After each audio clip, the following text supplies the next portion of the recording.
मंडळी, तुम्ही कधी पाण्यामध्ये मिरची पावडर मिक्स करून त्याचा वापर केलाय का? बरं, मिरची पावडर सोबत त्याचबरोबर निरमा कधी टाकलाय का? नसेल टाकला तर आजपासून तुम्ही नक्की टाकणार आहात. तर मला भरपूर सारे प्रश्न आले. ते हेकण्यावरती काहीतरी उपाय सांगा. म्हटलं चला खूप सोपा उपाय तुमच्यासोबत शेअर करून ते आधीसुद्धा मी एक व्हिडिओ शेअर केला आहे, तुम्ही तो सुद्धा बघू शकता आणि हा उपायसुद्धा अफलातून आहे. सगळ्यात पहिले आपल्याला घ्यायचं आहे बोरिक पावडर. 2 मोठे चमचे बोरिक पावडर घेतलं आहे. तुम्ही या सगळ्या इन्ग्रेडियंट जे आपण टाकणार आहोत त्याचं प्रमाण तुम्ही वाढवूसुद्धा शकता.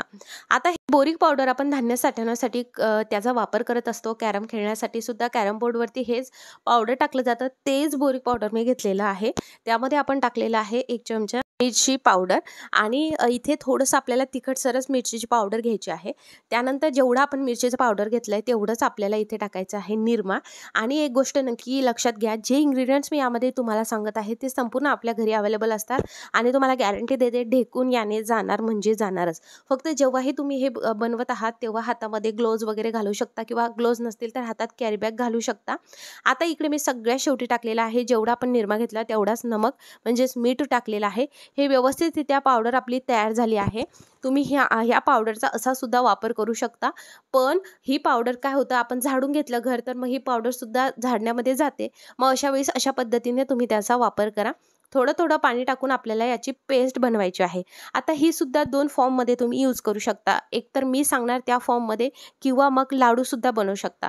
लाडू बनवण्यासाठी फक्त तुम्हाला बोरिक पावडरचं प्रमाण थोडंसं अजून वाढवावं लागेल. आता बघा आपण हे व्यवस्थितरित्या मिक्स करून घेतोय. पण हे मिक्स करण्याच्या आधी मी माझ्या हाताला तेल लावून घेतलं होतं, कारण यामध्ये मिरची पावडर आहे.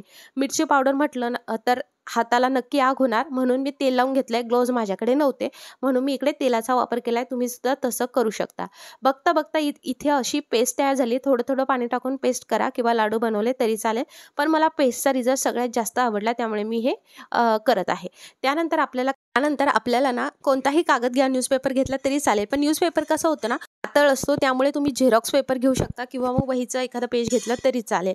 आता बघा जेव्हाही तुम्ही हे करत आहात तेव्हा जर कुठे तुमच्या दिवाणला वगैरे जास्त ढेकून झाले असेल तर त्याला आधी तुम्हाला 1 दिवस ऊन दाखवायचं आहे. कडकडीत उन्हामध्ये सुकून घ्यायचं आहे. जर काही कचरा वगैरे अन्नाचे कण असतील सोफ्यावर असेल किंवा बेडवर असेल ते व्यवस्थितरित्या रोज साफ झाले पाहिजे, त्याने सुद्धा ढेकून येतात. आणि नंतर तुम्हाला हा उपाय करायचा आहे. तुम्हाला 1 हप्त्याभरामध्येच याचा रिझल्ट मिळेल. फक्त तुम्हाला हप्त्याने पुन्हा हे रिपीट करायचं. आता आपल्याला हे कागदाला अशा पद्धतीने लावून घ्यायचं. आता मी तुम्हाला सांगत आहे की कागदाला आपल्याला लावून घ्यायचं आहे, म्हणजे काय होणार की काही दिवसांनी ह्या कागदावरची ही जी काही पेस्ट आहे ती सुद्धा सुकून जाणार. सो आपल्याला काय करायचं आहे, हप्त्याभराने पुन्हा ही पेस्ट बनवायची आणि असंच करायचं जोपर्यंत ढेकून जात नाही तोपर्यंत. 15 दिवसात तुम्हाला मी गॅरंटी देते की घरातील ढेकून जातील म्हणजे जातील आणि हे थोडंसं जास्त दिवस सुद्धा टिकतं. आता बघा आपण जेव्हा ही याला पेस्ट लावत आहोत आपण कुठेही ठेवणार आहोत. लाडूचं कसं थोडं घरी जर लहान मुलं असेल ना तर कुठेतरी भीती वाटते. सो तुम्ही हे ना कुठेही ठेवू शकता इझिली.